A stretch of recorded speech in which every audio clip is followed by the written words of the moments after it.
So, where should I start?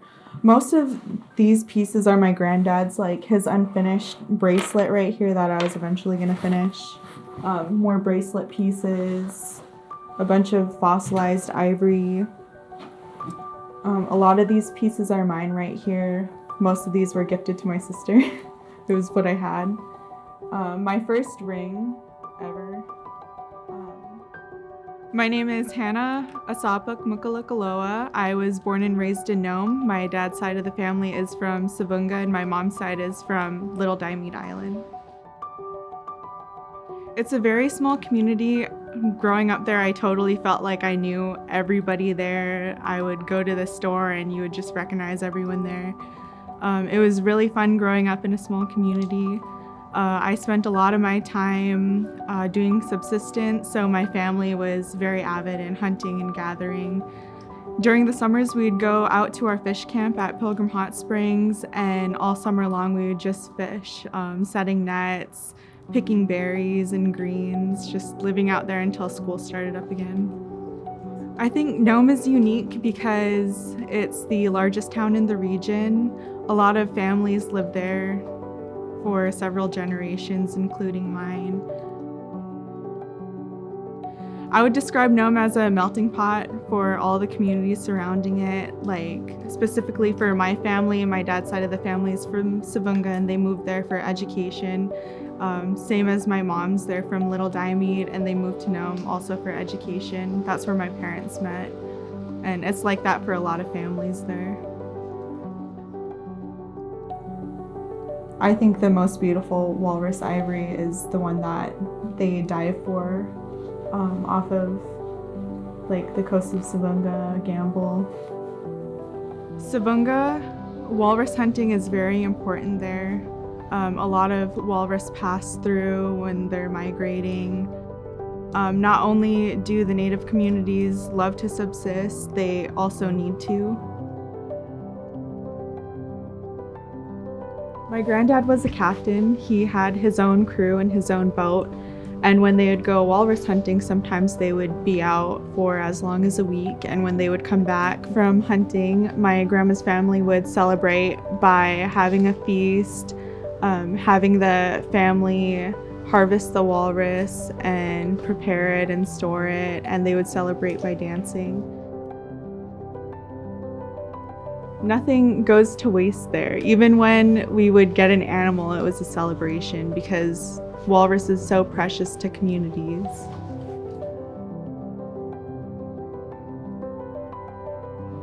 So, like most of the animals we harvest, we try to use as much of it as possible, if not everything. Walrus specifically, we use the bones, whiskers, the hide, internal organs. We use everything with the walrus. Nothing is wasted.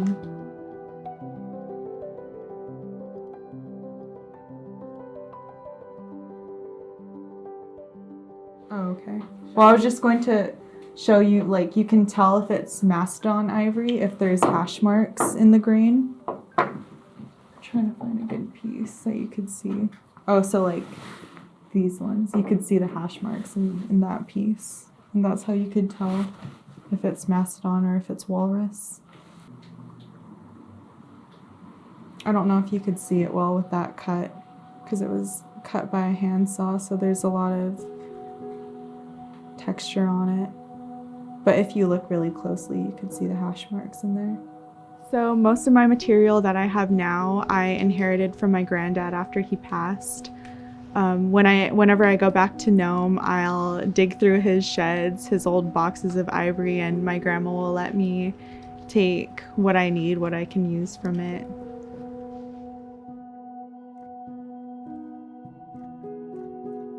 I made my first piece, a walrus figurine, when I was 10 or 11. I started seriously tinkering around with ivory about 2 winters ago when I was living with one of my cousins, and I got to sit down and watch him carve. I got to see what kind of equipment he was using, So I was figuring out what I would need to also get if I wanted to seriously carve like he was. So that was really helpful.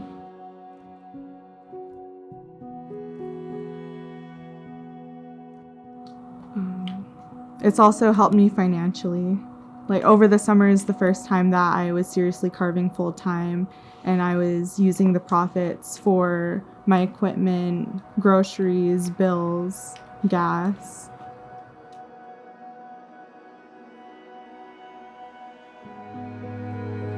Before I started carving, I saw that a lot of younger artists were making Instagram pages and posting their work on there, and people were able to comment or DM them to place their order or to buy it on the spot.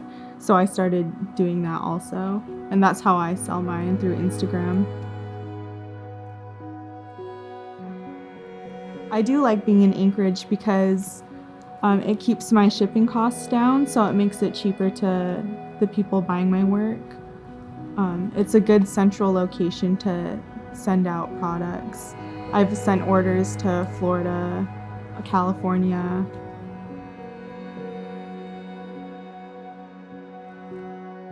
It's really hard to ship marine mammal byproducts across the border, especially to Canada, because they have a lot of restrictions on what they're able to take. So it just makes it more difficult on the creator to be able to send their products across the border. The Silverhand seal issued by the Alaska State Council on the Arts guarantees that the item is authentic Alaska Native art. The Silverhand program is the only state-sanctioned Alaska Native Arts authentication program. I only knew about the Silverhand seal because my granddad had the Silverhand seal, so my mom made sure once I started carving seriously that I also had that authentication seal. Not only because it guarantees its authenticity, but maybe it makes my stuff more valuable, because not a lot of carvers know about that. So I shared information on my social media so that other Alaska Native carvers can also get that seal. And it's not expensive to apply for, and you get a lot of tags when you do. The seal guarantees that it's authentic Alaska Native art. So whenever someone purchases something, I just put that tag in there with their purchase and write my license number on there and my name, and it also asks where it was carved, which is the state of Alaska. I think that's all they need. There was only one person in my life that I ever grew up watching to carve, and that was my granddad, Randy Hogendorn. He carved to support his family. He carved even though he had health issues, but I would watch him just sit there and work through his pain and carve to take care of his family, and because he also enjoyed it. And it was really beautiful to watch someone put in hard effort while also loving what they do. I was very young, so I don't remember ever asking him questions or anything like that, or if I did ask questions, I don't remember what they were. But I remember visiting my granddad and grandma, and we often did visit them because my mom's really close with her parents. And he would just be sitting in the corner of the living room on his workbench, just hunched over a vise and a piece of tusk, and he'd just be working away. And I would just sit on the couch and watch him, and he just had this little lamp next to him. Very limited equipment, but I thought it was so beautiful what he can make just with his two hands and hard work. There's so much more to ivory carving than just carving for profit. There's a real connection there, and I feel it. There's been times where I was carving and I got emotional because now I'm gonna cry, because I was wishing that I could show my granddad what I'm doing with his pieces, that I'm not going to let his styles die, because I love examining his earrings and trying to recreate them. Not only do I enjoy and love carving, I feel a deep connection when I am carving, especially to my granddad.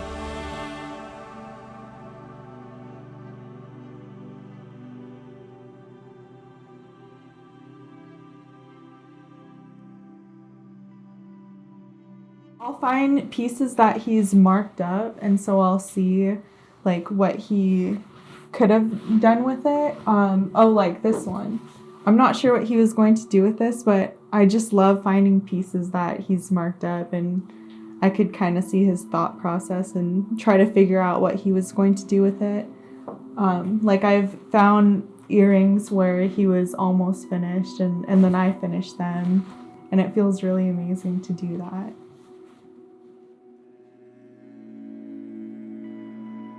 So my freshman year of college, I was in Colorado going to school, and I was wearing this same necklace, and there was a girl in class that was staring at it, and she eventually approached me after class, and she was looking at it, and she was like, "What is that? Is that ivory? It's not ivory, is it?" And I was like, "Yeah, it's ivory." And because I've never like really had this problem with anybody before, I didn't think to clarify that it was walrus ivory. And here she assumed it was elephant ivory, and she just had this look of complete disgust on her face, and I could just feel this negative energy coming off of her, the judgment, and I just locked up because I didn't know what to do. I've never been in that situation before where someone was just so hateful towards me for wearing an ivory necklace. And the more we talked, I was trying to explain to her that it's walrus ivory, it's legal, it's what my family does and what my family has always done for generations. But I couldn't get that across to her. She really didn't understand where I was coming from, where my family comes from. So that's the day that I learned that I had to be really careful about wearing my ivory jewelry made by my family and who I was talking to about it, because there's a lot of people out there that just have negative opinions about what we do culturally. They don't understand.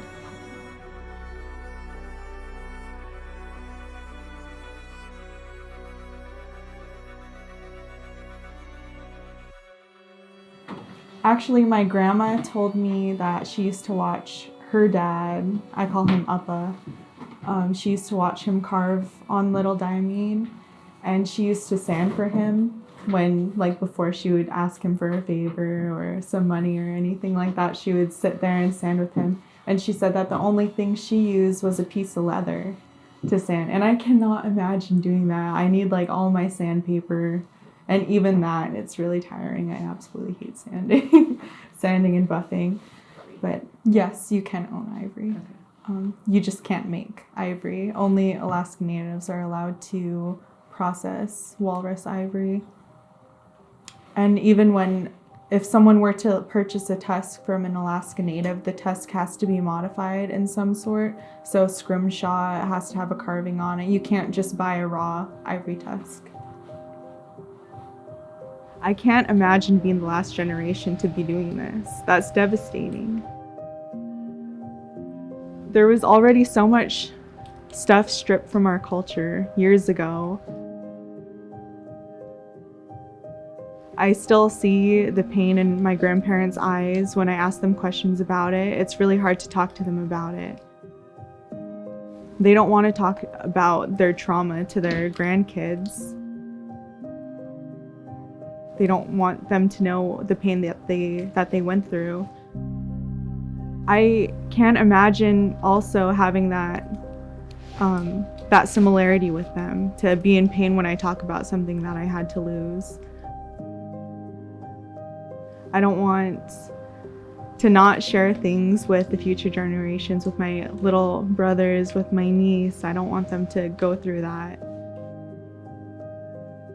It would definitely have a financial impact if walrus ivory was banned, because I have multiple people in my family, huge groups of communities in rural Alaska very much depend on their artwork, on carving walrus ivory, bowhead baleen, about using antler for their artwork. So if walrus ivory was banned, there would be a lot of households out there that couldn't get the income that they need. I wouldn't ever think that it should be illegal, because we need it. We really do need it. A lot of our culture has already been stripped away. I don't think there should ever be a ban considered for Indigenous people and their subsistence culture. This was the My very first figurine and the only figurine that I ever carved. It's still unfinished because I'm too frustrated to touch it anymore because I spent so much time on it. I did this when I was 10 or 11. My granddad gave me just a chunk of ivory as my first piece of ivory, and I made a walrus out of it because I couldn't think of anything else. Yeah. Anyway, I don't touch it because I just don't even really like to look at it. It's so frustrating. I spent too much time on that. Oh, and here's a string of beads that my granddad made that I don't know what to do with right now. I just love to have them with me. Mastodon beads and then walrus ivory beads.